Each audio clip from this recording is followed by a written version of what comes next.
जवळजवळ 550 वर्षांपूर्वी एक सत्याग्रह केला गेला होता आणि तो आग्रह हा होता की प्रभू रामचंद्रांच्या जन्मभूमीवरती भव्य असं परत एकदा प्रभू रामचंद्रांचं मंदिर उभं राहावं. जे मुघल आले या सर्वांनी आपली मंदिरं ध्वस्त करायला प्रारंभ केला आणि ही जी मंदिरं होती ही मंदिरं देवदेवतांची होती. त्यामध्ये अयोध्येतलं प्रभू रामचंद्रांचं मंदिर होतं, जिथे या मुघलांनी आमचं अयोध्येतलं राम मंदिर तोडून तिथे प्रभू रामचंद्रांचं मंदिराच्या ऐवजी बाबरी मस्जिद उभी केली, जी 93 साली आपल्या सगळ्या कार्यसेवकांनी ध्वस्त करून तिथे प्रभू रामचंद्रांचं परत एकदा मंदिर बांधकामाचं स्वप्न साकार करण्याचा संकल्प केला. आम्ही पाहतो की हा देश, या देशात मोठ्या प्रमाणामध्ये ही भगवंताची मंदिरं होती, ईश्वराची मंदिरं होती. जे बाहेरून आले त्या सगळ्यांनी जर पहिल्यांदा काम काय केलं तर त्यांनी आपली मंदिरं तोडली. आपल्या गोव्यात सुद्धा पोर्तुगीज आले, त्यांनी पहिलं काम काय केलं तर त्यांनी मंदिरं तोडली. सारांश, आमचा इतिहास आम्हाला माहिती असायला पाहिजे.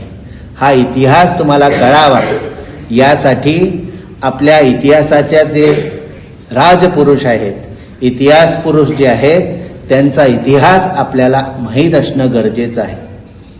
दुर्दैवाने आपल्या शिक्षा व्यवस्थेमध्ये आपली ही जी तुम्ही भावी पिढी आहे त्यामध्ये आपल्या राष्ट्रपुरुषांची गौरव गाथा आपल्याला शिकायला मिळत नाही. ती उत्तम प्रकारे शिकता यावी यासाठी हे जे शिक्षा मंत्री आहेत या सगळ्यांच्या डोक्यामध्ये प्रभू रामांनी चांगला आशीर्वाद द्यावा आणि आपल्या राजपुरुषांचं, आपल्या राष्ट्रपुरुषांची जी चरित्र आहे ही आपल्या भारतीयांना कळावी. आपल्या भारताचा खरा इतिहास आपल्या भारतीयांना समजावा असा इतिहास आपल्या पुस्तकांमध्ये असला पाहिजे.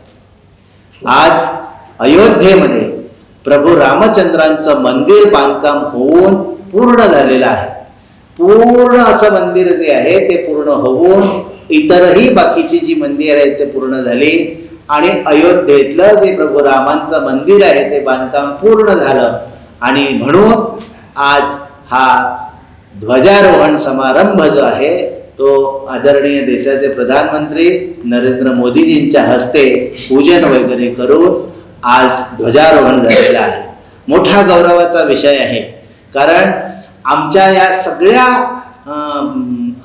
आंदोलनामध्ये आपले सद्गुरू ब्रह्मानंदाचार्य स्वामीजी जे आहेत त्यांनी गोव्याचं नेतृत्व केलं होतं आणि आपल्या गोव्यातले हजारो कारसेवक या राम मंदिराच्या आंदोलनामध्ये एकदम तुटून पडले होते. अनेक लोक जे आहेत ते अयोध्येपर्यंत पोचले होते आणि आपल्या सर्वांची जी जबाबदारी जी आहे ही सगळ्या हिंदू संघटनांनी घेतली होती, सगळ्या हिंदू संप्रदायांनी घेतली होती. त्यामध्ये आपले विश्व हिंदू परिषद असू द्या किंवा राष्ट्रीय स्वयंसेवक संघ असू द्या, आपला श्री दत्त पद्मनाभ किंवा पद्मनाभ संप्रदाय असू द्या किंवा वेगवेगळ्या प्रकारचे जे आमच्या संस्था आहेत, संप्रदाय आहेत, मंदिर आहेत, या सगळ्यांनी त्यावेळी आंदोलनामध्ये सहभाग दाखवला होता. हर एक हिंदू जागृत झाला होता गोमंतकातला आणि भव्य अशा प्रकारची हिंदू सभा, हिंदू संमेलन गोमंतकामध्ये ब्रह्मानंदाचार्य स्वामी महाराजांच्या नेतृत्वामध्ये संपन्न झाली. आज आमच्या बाबांनाही हा समाधानाचा विषय आहे. आज आम्हा सगळ्या सांप्रदायिक लोकांनाही हा समाधानाचा विषय आहे. संपूर्ण हिंदू समाजाला गोव्याच्या हा अत्यंत आनंदाचा विषय आहे, कारण आज ध्वजारोहण प्रभू रामांचा अयोध्येमध्ये संपन्न होत आहे आणि आम्ही सगळे गोमंतकीय लोक हा उत्साह जो आहे तो साजरा करीत आहोत. आपल्या तपोभूमीवरती चांगल्या प्रकारे या समारंभाच्या द्वारे उत्साहाने आपण हा ध्वजारोहणाचा कार्यक्रम जो आहे तो उत्सवात परिवर्तित करीत आहोत. संपूर्ण गोमंतकीयांना, आमच्या सगळ्या कारसेवकांना सगळ्यांना वंदन. अशा या महोत्सवामध्ये तुम्ही सगळेजण सहभागी होता, हा प्रारंभ आहे, लक्षात ठेवा. हा ध्वज म्हणजे प्रारंभ आहे सनातन धर्माचा. या जगात एकच धर्म आहे आणि तो म्हणजे सनातन धर्म.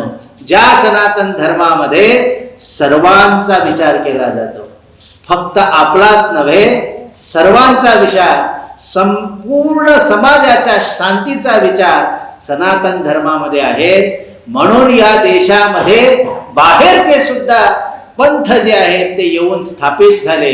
बाहेरचे सुद्धा वेगवेगळे जे रिलिजन्स आहेत ते येऊन इथे थांबले. इथे त्यांनी आपली जागा घेतली. कारण सनातन धर्मामध्ये सर्वांचा विचार जो आहे तो होता. पर्यायाने आज अनेक लोक जे आहेत या सनातन धर्माचंच द्वेष करतात, सनातन धर्मालाच नावे ठेवतात. आणि अशा या सगळ्या गोष्टी ज्या आहेत त्या बंद व्हाव्यात, त्याची सुरुवात ही आज ध्वजारोहणाने झालेली आहे. संपूर्ण विश्वाला जर कोणाची गरज असेल तर सनातन धर्मीय विचारांची गरज आहे. आणि हाच विचार प्रभू रामचंद्रांच्या माध्यमातून आज अयोध्येमध्ये संपूर्ण विश्वभर पोहोचत आहे. अयोध्या ही नुसती अयोध्या नाही. जो सनातन विचार करेल तर अयोध्या बनेल, त्याला कोणी जिंकू शकणार नाही. अशी भूमिका जी आहे आज ध्वजारोहणाच्या निमित्तानं सर्व विश्वभर पोचत आहे. हा ध्वज जो आहे हा सूर्यासारखा तेजस्वी बनवणारा आहे. संपूर्ण भारतीयांना एक उत्तम संदेश देणारा आहे की आम्ही सर्वांनी जर या ध्वजाखाली राहिलो आणि जर काम केलं तर सनातन धर्म, सनातन विचार आज संपूर्ण विश्वामध्ये शांती आणू शकतो. संपूर्ण विश्वाला उत्तम विचाराने प्रेरित करू शकतो. जर शिक्षा व्यवस्था हवी असेल तर सनातन विचार हवा, सनातन धर्म हवा. जर न्याय हवा आहे तर सनातन धर्म हवा. सगळीकडे जर समजा आपल्याला जर निसर्ग सांभाळायला पाहिजे असेल तर सनातन धर्म हवा. सगळ्या घराघरामध्ये कौटुंबिक शांती हवी असेल तर सनातन धर्म हवा. उत्तम प्रकारे जीवन जे आहे ते मर्यादेमध्ये जगायचं असेल तर सनातन धर्म हवा. संपूर्ण जी नाती गोती आहेत या सगळ्यांना जर कुटुंबामध्ये स्थान हवं असेल तर सनातन धर्म हवा. नव्हे तर जन्मापासून मरेपर्यंत जे जे आचरण तुम्हाला करायचं आहे आणि जीवन जर सुखी करायचं आहे, आनंदी करायचं आहे तर सनातन धर्माशिवाय आज पर्याय नाहीये. आणि म्हणून हा सनातन विचार आणि त्याचा हा ध्वज आज अयोध्येमध्ये उभा राहिलेला आहे. परमोच्च आनंदाचा क्षण आहे. आपण सगळेजण या आनंदामध्ये सहभागी आहातच.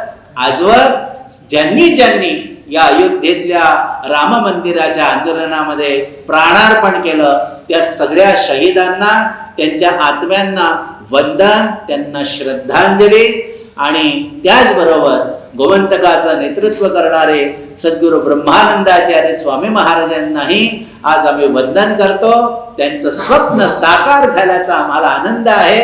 आणि या कार्याची जी नीव आहे हे राम मंदिर हे फाउंडेशन आहे. संपूर्ण जनता जी आहे ती राममय व्हायला पाहिजे, राममय विचारांनी प्रेरित व्हायला पाहिजे. आणि त्यासाठी प्रत्येक मंदिरांनी, प्रत्येक संप्रदायाने, प्रत्येक जातींनी या विचारांना आत्मसात केलं पाहिजे की राम हा आपला आदर्श आहे, भगवा हा आपला आदर्श आहे. या भगव्या खाली सगळ्यांनी काम करायला पाहिजे. तेव्हाच या देशात शांती निर्माण होणारी आहे. आजच्या या पवित्र दिवशी सगळ्या हिंदू समाजाला, सनातन धर्मीयांना खूप खूप आशीर्वाद आणि आजच्या या पवित्र दिवशी खूप खूप शुभकामना आहे. बोलो जय श्रीराम.